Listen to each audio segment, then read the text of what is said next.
Hello again, horror addicts. I'm Kristin Battestella, aka Kbatz. I wanted to briefly take time out in my basement craft studio craziness to kind of show some of my in progress kind of projects that are happening. I mean, beyond my dress that's still stuck here. Um, I have these were the frames, if you may recall, a very long time ago. I happened to find a lenticular picture at Goodwill, and I was so excited when I realized that it was two stuck together. So that was a major boon, and I obviously have taken the pictures out to use elsewhere. But these sort of more Halloween looking kind of frames I thought were perfect for some of this three-dimensional kind of materials that you see, which I don't know. I don't even know if you see them in stores anymore or if they're only available kind of online at like the fancy places like Brandon Road. So these came from Big Lots last year, and obviously they need to be a little disassembled where I want to have a his and hers inside and outside of these frames. So that'll be fun for Halloween. They actually stayed in my car for a very long time. My husband said, aren't you embarrassed by having, little skeletons and the seatbelts in your back seat? I said, nope, absolutely not. To be sarcastic, I put them in his car for him to drive around. This is another big giant frame that I've kept for quite some time just because, ooh. Sorry if it's noisy down here in my basement. Your camera is actually in the other sort of ugly storage side of the basement. So these are my plastic storage kind of dividers, and I'm able to access all the kind of ugly storage that I don't really want anybody to see. And you can see the whole rest of my room in the back. So I'm able to just kind of lay these frames here for when I want them or need them. I am tempted to make this with some kind of plain panel kind of back as a chalkboard. We shall see. I am tempted to do it as an old-fashioned green chalkboard and actually hang it in my guest room. It'd be nice to leave messages for my guests.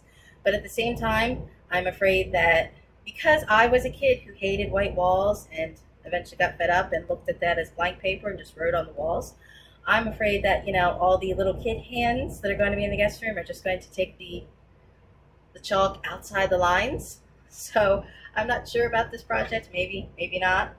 I'm also not sure about this project. If you can kind of guess that these are Pringles cans, I was warned to not save any Pringles cans. I was warned to throw them all away. It was the pandemic. I was not going to hoard Pringles, but I could not resist.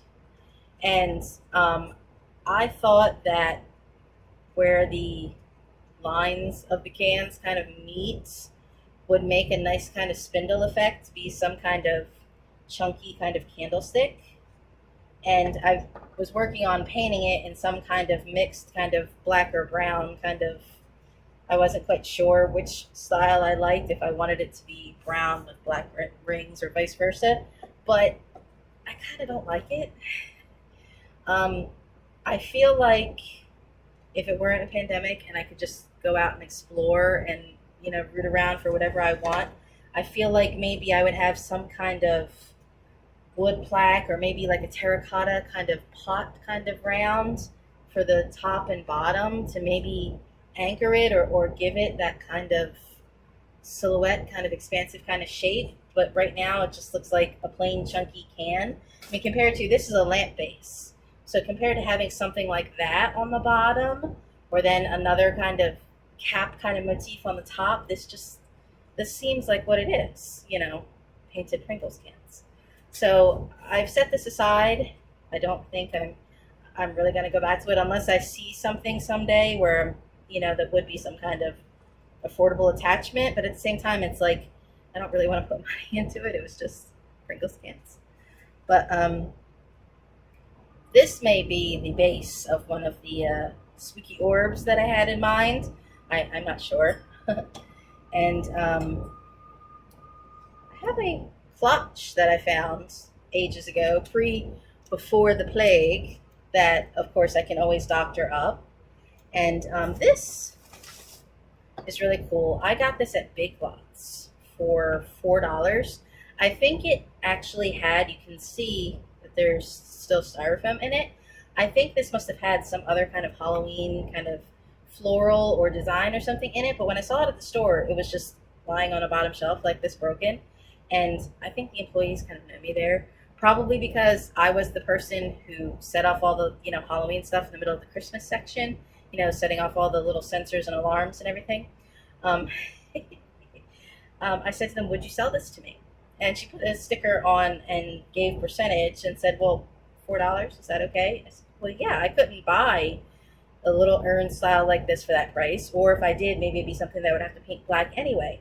So initially I thought that this might be some place to, put a sort of pot of bones or something. But at the same time, I ended up inadvertently sticking these two together as I was moving and rearranging everything, and I kind of like this. So I feel like this deserves maybe some kind of black rose or something inside.